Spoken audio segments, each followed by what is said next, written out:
Here's something that might surprise you. Studies show that 85% of executives believe they're above average at their jobs, which is statistically impossible. Today, we're exploring how ego blinds us from seeing reality clearly. That's fascinating data. It really highlights how our self-perception can be completely disconnected from reality. What made you start looking into this topic? Well, I caught myself scrolling through LinkedIn yesterday, feeling this mix of inspiration and inadequacy.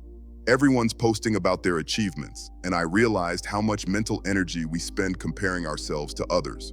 Research shows we check social media an average of 96 times per day. That's 96 opportunities for ego-driven comparison. That's such a powerful observation. The ancient Stoics actually wrote about this exact phenomenon, how external validation can create a false sense of self. Right? And here's what's interesting. Neuroscience shows that when our ego is threatened, the same brain regions activate as when we're in physical danger. No wonder we get so defensive about our self-image.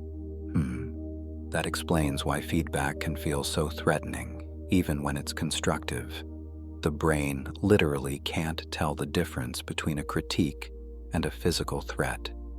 Exactly. And get this, a recent study of Fortune 500 CEOs found that the most successful leaders scored 15% higher on humility assessments than their peers. It completely challenges our assumptions about ego and success. That reminds me of the paradox of humility research. The more someone claims to be humble, the less likely they actually are. True humility seems to be something others notice about us, not something we can claim for ourselves. You know what's fascinating? In Silicon Valley, they're now incorporating ego testing into their hiring processes. Companies have found that teams with humble leaders outperform others by up to 20% in innovation metrics. Well, that certainly challenges the stereotype of the bold, egotistical tech founder. How are they measuring humility in these assessments? They look at things like how candidates handle criticism, whether they credit others for successes, and their ability to admit mistakes. But here's the catch. Studies show that about 70% of people rate themselves as above average in humility, which is, well, not very humble. That's quite the ironic finding. It really shows how tricky it is to evaluate our own ego. And here's something that blew my mind. Research from Harvard Business Review found that teams led by humble leaders had 50% lower turnover rates. It seems like humility creates psychological safety, which is crucial for innovation and retention. Those numbers are compelling. But how do we cultivate genuine humility in a world that seems to reward self-promotion?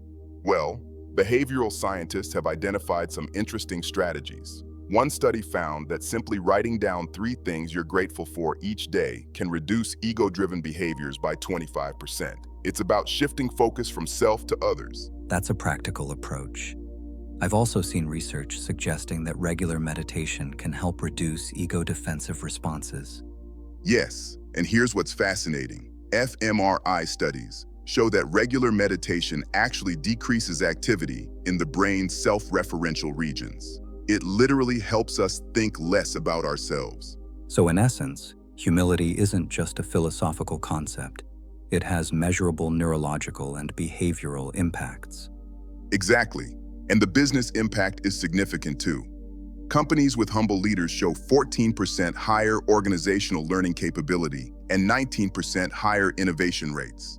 It's like humility creates this perfect environment for growth and creativity. Those are impressive metrics. It really challenges the traditional view of leadership requiring a strong ego. And here's the kicker. Studies of high-performing teams show that psychological safety, which comes from humble leadership, is the #1 predictor of team success. Not talent, not resources, but the ability to be vulnerable and admit mistakes. That's a powerful insight for anyone in a leadership position. It suggests we need to completely rethink our approach to power and influence. Looking at all this data, it's clear that ego isn't just a personal issue, it's a performance issue. When we let go of our need to appear perfect, we actually become more effective. Indeed. And perhaps that's the most important takeaway. Humility isn't about thinking less of yourself. It's about thinking about yourself less. Exactly. The research is clear.